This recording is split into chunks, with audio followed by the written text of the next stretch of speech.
اگر ابھی تک آپ نے ہمارا channel T I studio subscribe نہیں کیا ہے پلیز اس سبسکرائبر کے بٹن کو دبا کر سبسکرائب کریں اور یہ جو بیل کا نشان ہے اسے بھی دبائیں تاکہ ہر نئی آنے والی ویڈیو کی نوٹیفیکیشن آپ کو ملے۔ اعوذ باللہ من الشیطان الرجیم، بسم اللہ الرحمن الرحیم۔ کتاب ترجمان الحدیث، حصہ اول، سید محمود حسن فاضل دیوبند۔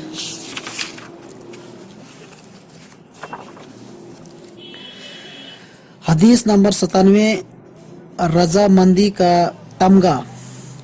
رسول اللہ صلی اللہ علیہ وسلم نے فرمایا، اللہ تعالیٰ اہل جنت سے فرمائے گا، بہشت والوں، وہ عرض کریں گے، پروردگار ہم حاضر ہیں اور آپ کے ہر فرمان کی تعمیل کرنے کے لیے تیار ہیں۔ اللہ فرمائے گا، کیا تم خوش اور مطمئن ہو؟ وہ عرض کریں گے، کیا ہم اب بھی راضی نہ ہوں؟ آپ نے تو ہمیں ایسی نعمتوں سے نوازا ہے جو آپ کے خلق میں سے کسی کے حصہ میں نہیں آئی۔ اللہ فرمائے گا، میں تمہیں اس سے بہتر انعام دینا چاہتا ہوں۔ وہ عرض کریں گے، آقا اس سے بہتر انعام اور کیا ہو سکتا ہے؟ اللہ فرمائے گا، میں تمہیں اپنی رضامندی کا تمغہ دینا چاہتا ہوں، میں اب کبھی تم سے ناراض نہ ہوں گا۔ تشریح: جنت میں اعلیٰ درجہ کی بے شمار نعمتوں پر اظہار اطمینان کے بعد اہل جنت کو رضا الہی کا تمغہ بارگاہ رب العزت سے عنایت فرمایا جائے گا۔ حدیث نمبر 98، آخرت میں اللہ کی رحمت۔ رسول اللہ صلی اللہ علیہ وسلم نے فرمایا، اللہ کی رحمت کے 100 حصے ہیں، اس کی رحمت کے صرف ایک حصہ کا کرشمہ ہے کہ خلق خدا ایک دوسرے پر رحم کرتی ہے، اور اللہ کی رحمت کے 99 حصوں کا ظہور قیامت کے دن ہوگا۔ تشریح: جنوں، انسانوں، چوپایوں، پرندوں اور جنگلی جانوروں کی زندگی پر ذرا غور کرو۔ ماں کو اپنی اولاد سے کتنا پیار ہے۔ چڑیا اپنے نوزائیدہ بچے کے منہ میں خوراک کیوں ڈالتی ہے؟ مصیبت زدہ اور مظلوم کی ہمدردی پر انسان کیوں مجبور ہے؟ دوستوں اور رشتہ داروں کی موت پر آنکھیں اشکبار کیوں ہوتی ہیں؟ بلکہ زندگی کے ہر شعبہ میں ہمدردی، غمگساری، احسان اور محبت کی کارسازیاں رحمان کی رحمت کا سایہ ہے۔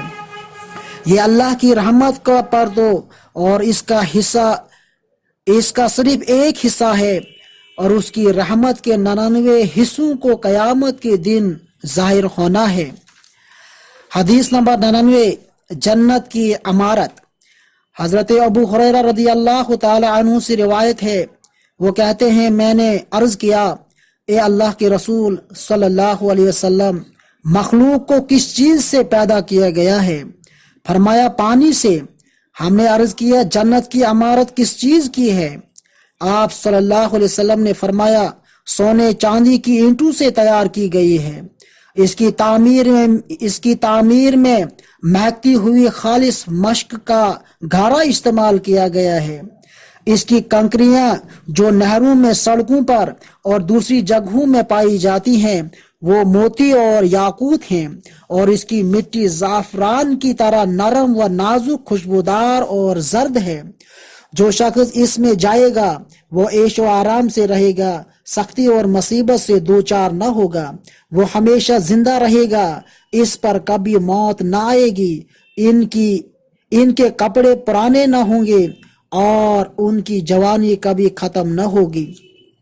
تشریح: جنت کی عمارت لکڑی، پتھر اور مٹی کی اینٹوں سے نہیں بنی، بلکہ بعض جنتیں تو صرف سونے کی اینٹوں سے تیار کی گئی ہیں، اور بعض جنتوں کی عمارت میں صرف چاندی کی اینٹیں لگائی گئی ہیں، اور ہو سکتا ہے کہ حسن اور تنوع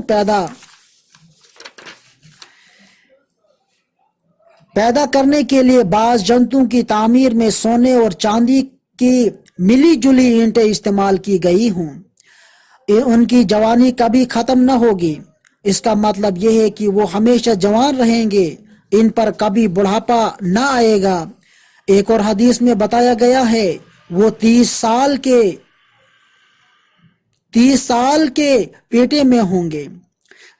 حدیث نمبر 100، دیدار الہی کا اجتماعی پروگرام۔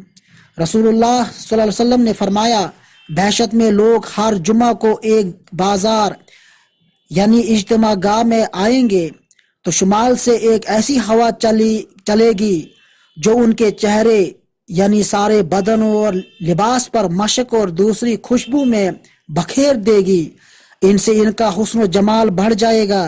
اجتماع گاہ سے فارغ ہو کر جب وہ گھر لوٹیں گے تو اپنے گھر والوں کو پہلے سے زیادہ حسین و جمیل پائیں گے۔ گھر والے ان سے کہیں گے اللہ کی قسم اب تو تم پہلے سے زیادہ حسین اور خوبصورت لگتے ہو۔ وہ ان سے کہیں گے اللہ کی قسم ہمارے جانے کے بعد تمہارے حسن و جمال نے بھی تو بہت ترقی کی ہے۔ تشریح بازار سے ایسا بازار مراد نہیں ہے جس میں خرید و فروخت کا سلسلہ ہوتا ہے، بلکہ یہ ایک ایسی اجتماع گاہ کے معنی میں ہے جس میں اہل جنت اللہ تعالیٰ محبوب حقیقی کے دیدار کے لیے ہر جمعہ کو حاضر ہوتے رہیں گے۔ جمعہ کے معنی ہے ہفتہ کے اوقات کی مقدار، کیونکہ وہاں سورج نہ ہونے کی وجہ سے دن رات اور ایام کا یہ نظام نہ ہوگا جس سے دنیا میں ہمیں واسطہ پڑتا ہے۔ جنت میں اوقات اور دنوں کی تعین کا نظام کیا ہوگا یہ پردہ غیب میں ہے، ان حقائق کا انکشاف آخرت میں ہوگا۔ والسلام۔